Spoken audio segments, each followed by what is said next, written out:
Привет, друзья! Давайте отдохнем немного от новинок от Xiaomi. Компания Motorola представила новый флагманский смартфон Moto X40. Аппарат получил самую передовую начинку, а цена может только порадовать. Давайте рассмотрим новинку подробнее. Подписывайтесь на канал. Поехали!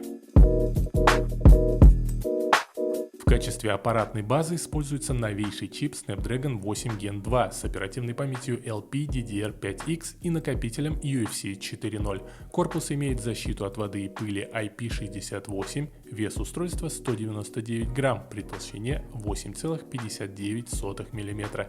На передней панели разместился скругленный экран с диагональю 6,7 дюйма. Это панель OLED с разрешением 2400 на 1080 пикселей, частотой 165 Гц и поддержкой HDR10+. Селфи-камера на 60 мегапикселей, а на тыльной части телефона разместились три сенсора, главный из которых на 50 мегапикселей с оптической стабилизацией. К нему добавили сверхширокоугольный модуль на 50 мегапикселей и портретный объектив с разрешением 12 мегапикселей и двухкратным увеличением. Питается новый телефон от батареи на 4600 мАч. В наличии поддержка быстрой зарядки мощностью 125 Вт, блок питания идет в комплекте.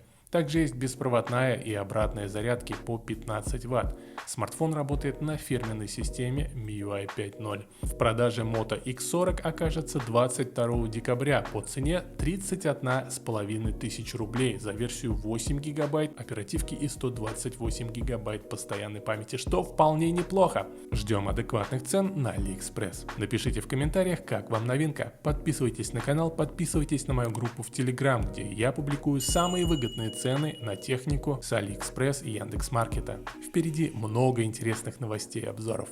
Пока-пока.